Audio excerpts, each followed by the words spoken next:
روز سه‌شنبه با طواف کعبه مراسم حج به انجام رسید. ده‌ها هزار حاجی در گرمای برابر با 52 درجه سلسی در مسجد الحرام مکه مکرمه نماز گذاشتند.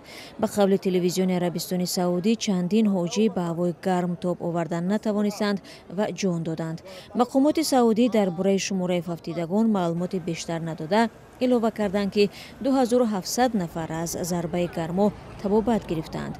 دیپلمات‌های خارجی میگویند در حج امسال بیش از 1000 حاجی به هلاکت رسید.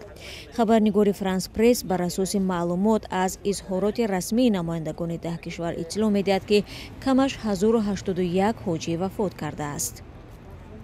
همین منبع می‌افزاید که اکثر فوتیدگان حاجیانی بودند که ثبت نام رسمی نداشتند و آنها را فرار از مقامات انتظامی سعودی خسته و افکار نموده بود.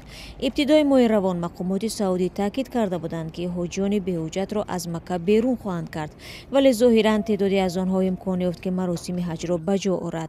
وزارت بهداشت سعودی از حاجیان دعوت کرد که آب زیاد نوشند و با استفاده از چتر خود را از شعاع آفتاب پنهان کنند.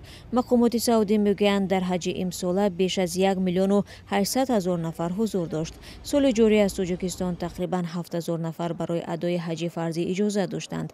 ارزش سفر حج 57,000 سومانی، زیاده از $5,000 مقرر شده است.